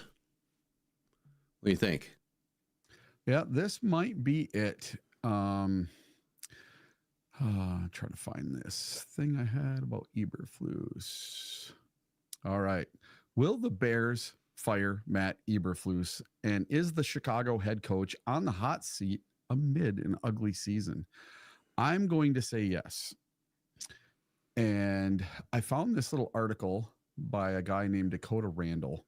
And he says that it's hard to envision Matt Eberflus coaching the Chicago Bears in 2025. Chicago entered the season with playoff aspirations after taking quarterback Caleb Williams with the first overall pick in the 2024 NFL Draft. But the Bears went 4-6 in their first 10 games and now have fallen to 4-7. And after 10 games, they fired their offensive coordinator and went with Shane Waldron was fired, and they went with someone else for their offensive coordinator. And he goes on to say, could Eberflus be next? Let's take a look at his job status. And he said that the Minnesota game for Eberflus was a must win. Eberflus started his career at the University of Toledo, and he moved on and went through the ranks with the Cleveland Browns, and then he went with the Cowboys and the Indianapolis Colts, where he was a defensive coordinator. And then he was hired by the Chicago Bears. And so far, he's supposed to be a defensive genius, right? The results have not been good. The Bears showed minimal improvement on defense over Eberflus's first 2 seasons. And more importantly, Justin Fields failed to develop into a franchise quarterback. After securing the first overall pick, Chicago stuck with Eberflus, which I thought was very strange, before trading Fields and drafting Williams. So I do believe this. If and when the Detroit Lions beat the Chicago Bears, let's say the Lions beat the pants off of them. Let's say we win 40-6. I think Eberflus is done. I think that'll be it, and they will fire him during the season. I know a lot of people say that they'll never fire the head coach during the season in Chicago. I think it might be. Do you remember all the seasons when we had Matt Patricia and Steve Mariucci? We get to Thanksgiving, and Thanksgiving was always the death of coaches for the Detroit Lions. That was the game that decided whether we were going to keep our coach or whether we were going to fire our coach. I mean, we were always looking at the draft at this time. Yeah, and I haven't looked at the draft at all yet. Well, I have, just because I've got to get stuff prepared for December, but but it's nice. We're not worrying about a coach on Thanksgiving, and our owner isn't saying, "Oh, I just want to see meaningful games in December." We have meaningful games all year long now. Yeah. So here's we were talking about Caleb Williams, and I just wanted to look at a couple of things. So he's only had one game this season over 100 yards, and that was versus the Commanders. He put up 129. Here's a snapshot. Against the Titans, he had 30. Against the Texans, he had 18. Against the Colts, he had 20. Against the Rams, he had 93. Against the Panthers, he had 73. The Jags, he had 91. Commanders, 129. The Cardinals, 51. Patriots, 59. Packers, 71. Vikings, 30. Here's a weird stat. He's not hit 20 miles an hour or more at all this season. Wow. What does he have for total for the year for rushing? He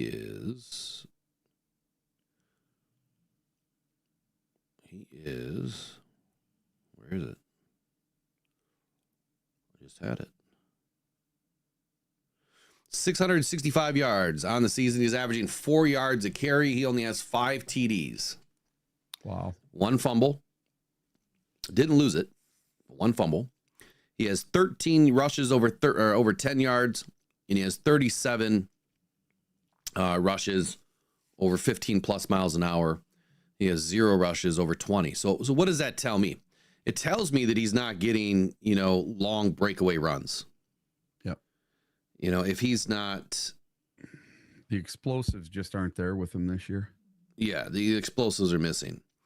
And at 600, I don't know what this phone is doing.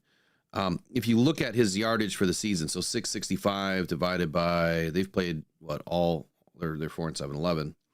Yep. Times that by 17. Yeah, he is on pace for 1,027 yards. If he averages what he's been averaging, like 65 yards a game or something. Yep. And he is the bell cow back. That's pretty sad. Well, he's going to get his bell rung on Thursday. So yeah, I look forward to that. All right, moving on to the wide receiver group for just a moment. Let me get Keenan. I'll say this about the wide receivers. Watch the highlights of the Vikings Bears game last night, and Keenan Allen and the wide receivers and the tight ends for the Bears are huge. They are big human beings. Keenan Allen is giant. He doesn't even look like a wide receiver at all. He looks like a tight end. So I will say this about Caleb, and this again. So this is where, and this ties into the receivers because he's part of that. This is where having a smart defense that is willing to just sacrifice stats and sacks for being smart matters. If you believe in stats, you're a statistician, you believe in theory, or you believe in, things kind of repeat themselves a little bit, this would kind of make you second guess blitzing the hell out of Caleb Williams this weekend. After recording an average time to throw of 2.9 seconds to start the season, Caleb Williams has averaged 2.42 seconds of time to throw since week 11, which means their offensive line is struggling, including his 2 quickest average time to throws this season. So week 11, week 12, or week 10, whatever, he's not getting protection. But get this. Williams has completed 77% of his attempts for 937 yards, 4 touchdowns, and no picks when throwing under 2.5 seconds this season, compared to a 51.7% completion percentage for 1,419 yards and 6 TDs and 5 interceptions when taking over 2.5 seconds of time to throw. The Lions matchup. The Lions defense has allowed just 66.7% of quick passes to be completed this season, the lowest rate in the NFL. So that's one for the Lions. Even if we're forcing him to a quick pressure and a quick time to throw, the Lions have the best passer rating against in that span of 66.7. The Lions have also generated a 55.3% defensive success rate against quick passes this season, which is also good for the 4th highest in the league. What I will say is this: even though the Lions are doing fairly well in this situation, we got a banged up Carlton Davis. Terry and Arnold's got a groin injury that he's only a week out from. Rakestraw is down for 4 weeks. We're kind of banged up in the backfield. It's great that we got two safeties playing at an all-pro level right now. Amik Robertson is playing out of his mind, so I'm real confident in those 3. But whoever our number 1 corner is going to be this week, if it's not Terry and Arnold or Carlton Davis, I'm a little concerned because those numbers don't happen without Terry and Carlton Davis, right? This is where, if you see that Caleb is doing better under quick pressure, that means that the DBs on the other teams that he has faced just haven't been able to stick. This is where you need sticky coverage when you're getting pressure. And this is what I've always said about, I don't care who your defensive ends are. You could have the 2 best defensive ends in the league. If they get there that quick and your corners aren't stuck to them, any quarterback will be able to pick you apart. That's where you have to marry up the front to the back. And that's exactly what Brad Holmes did this season. He married up the backfield to his defensive front line to work together. That's how it's supposed to work. And if it doesn't work on Thursday, it's because we're missing Carlton Davis or Terry and Arnold or both. And that's what I worry about. So this is definitely a game where I'm expecting the Lions not to intentionally try to blitz a ton or pressure a ton. Unless their offensive line is just caving, then I expect it. Otherwise, this is a game where we're gonna protect, play smart defense, contain the zone or contain the edge, and just don't let Caleb Williams beat you to a gap. It's that simple. And you've got to have some sticky coverage, which means if you've got a double, DJ Moore, if you got a double Odunze or whoever, I don't care, do it. Take one of them away. Make him throw to an area of the field that maybe he doesn't like the best. And I haven't looked at Caleb Williams' chart yet. I don't know if he throws better left or right or, wherever. But you've got to look at his chart. If he's having trouble throwing, to the right, then you take away the left. If he's having trouble throwing to the left, you take away the right. You force him to go the way that he doesn't want to go. So any thoughts on that? Well, I'm looking at his passing direction chart right now. Let's see. In the middle short, he's 31 of 32. And then you go up 5 more yards. Pretty solid. He's 62 of 74. And then you go up another 5 yards. He's 19 of 31. And then you go long, he's 3 of 8. Yeah. And on the outside, he's a lot of the same. Short behind the line, he's 8 of 9 and 17 of 19. So he's really good on the dink and dunk short stuff. The short stuff is where he excels. It's throwing the ball 10 or plus more yards. That's where he's failing. It's the short stuff that he's doing good on. All right, so I'm going to bring in a play, and I want to say that this is the exact play that I was talking about earlier, that the Bears are going to try to run against the Lions. Let me get this dialed up here. All right, here we go. So what you're going to see is a quick hitch to the right. This is going to be the exact play under quick pressure that Caleb Williams is going to try to do. So it's just bang, bang. This is where you have to be up in a nickel defense to shut down that play. Yeah. If we move on to the next one here, this is a no huddle. Caleb Williams short left to Cole Kmet.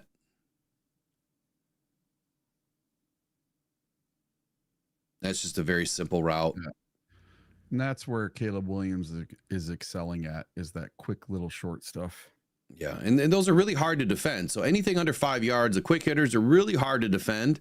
You just have to have guys in position. I mean, that was a terrible pass. You just have to have guys in position, you know, to be able to shut it down. And that's what Brian Branch is really good at. You know, when anybody gets a pass off, he usually drops them right where they stand, you know, wherever they catch the ball.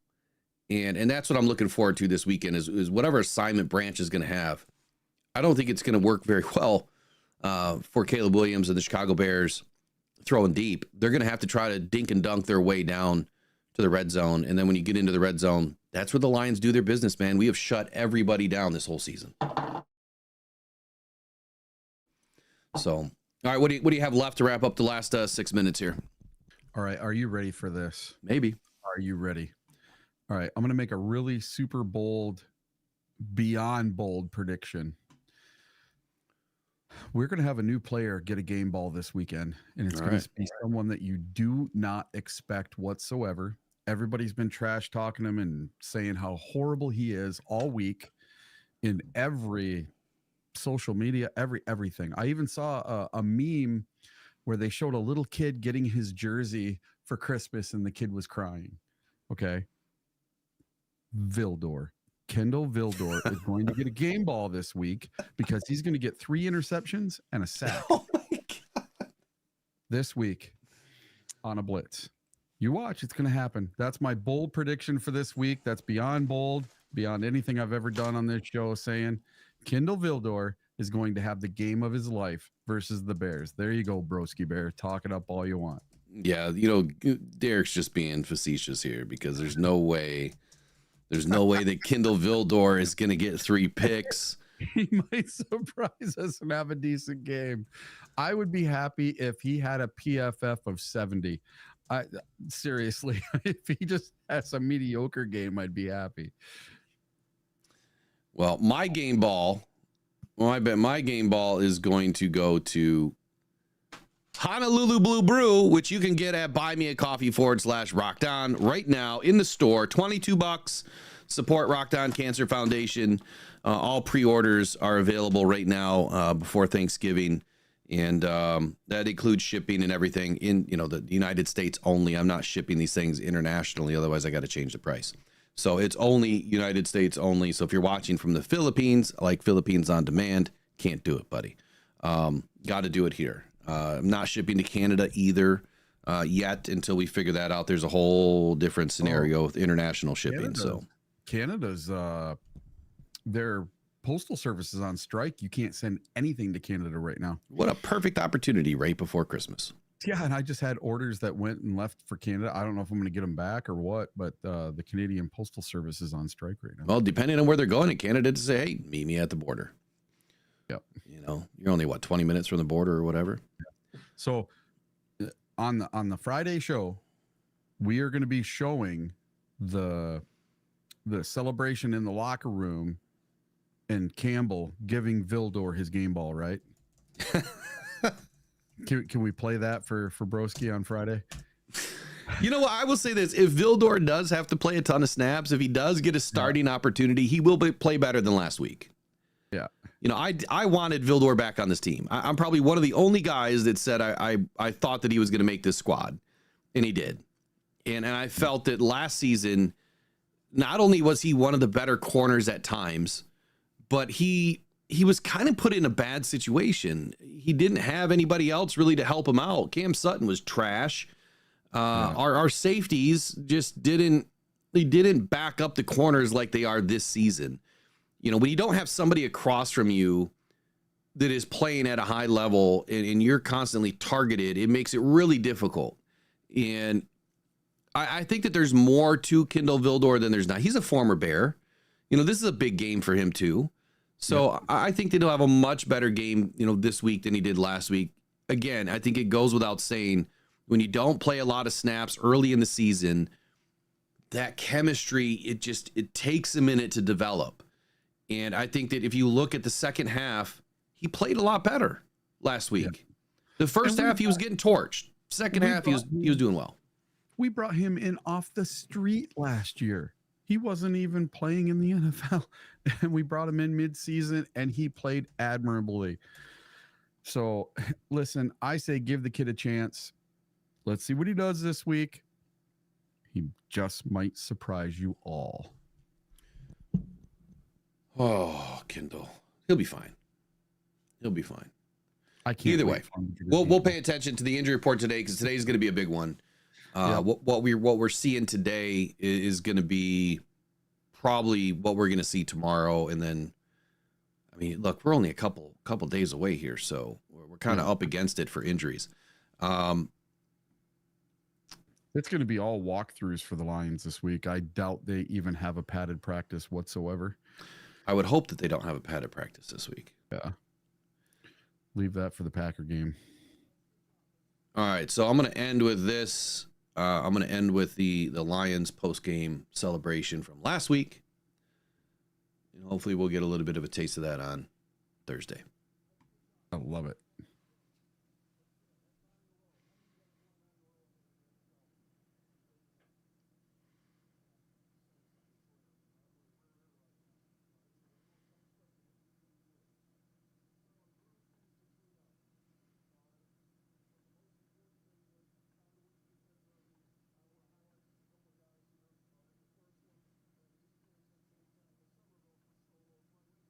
No audio, Will.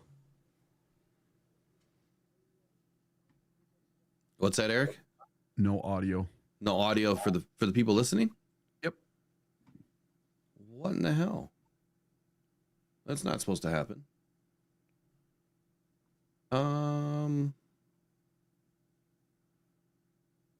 Here we go. That's a good job. That got us to 10. That's 10. That's 9 in a row. How many of you guys have won 9 in a row in here in the NFL? Raise your hand. Yeah, it's saying something. It's rare. All right, we're in rare air right now. All right, so we're doing something special, which we knew we would. There are little things to clean up.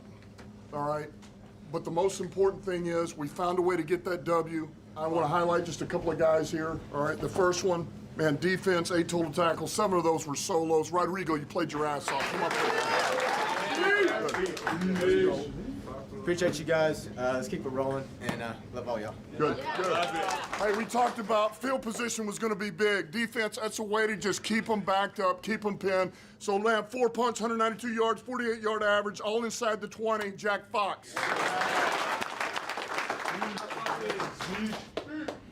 Love you guys. When you played on another team, right, or you've coached on another team, it's just always special to come back and get the dub, man. It means a lot. So we're fortunate to have this guy. He's a huge asset. Assistant head coach, running back coach, Scotty Montgomery. Favorite team of all time, man. Love you guys. Love you guys. I read something this morning, and it was talking about a road, man, being on the road. And it brought me back. Where's golf at? Saint, Soul, Frank, Deck, all. It brought me back to, we were 2-6 in 2022. We had just beaten Green Bay at home. We had not won a road game in 2 years, AG, Ben, right? We had not run a road game in like 2 years. So what are you gonna do? You know, now the thing is about road games. We were 0-11-1. 0-11-1 on the road, 21, half of 22, and then we went to Chicago and got it. We got our first dub, and since then we're 16-5 on the road, man. And every one of you are a part of that. Every one of you are a part of that. That's big, man. 16-5 on the road, all right? So we're road warriors. We're also damn good at home. Good win, man. That's number 10. All right, let's go. That's 10. That's 10. I just wanted to throw that in there. That the Lions' road win streak came against Chicago. And I'm going to end on that. Have a wonderful day. Go Detroit Lions. Go One Pride. Eric, have a great Thanksgiving tomorrow. I'm sure I'll talk to you, but everyone out there, I'll see you guys in the morning. It'll be a solo mission. Enjoy the day. We'll see you guys next time. Every day, thousands of people are discovering Uper Lights, Michigan's newest, funnest rock to go find on the shores of the Great Lakes. Don't go out with just any light. Try the Convoy C8 from uperlights.com. It's guaranteed for life, and you'll find all the ones everyone else misses. Quality UV lights that are perfect for Uperlights with prices starting as low as $20. Please make sure to visit uperlights.com for all your UV flashlight needs with the best guarantees on the market. Just what you wanted and not what you didn't. The best quality, the best guarantees, and the best UV flashlights from uperlights.com.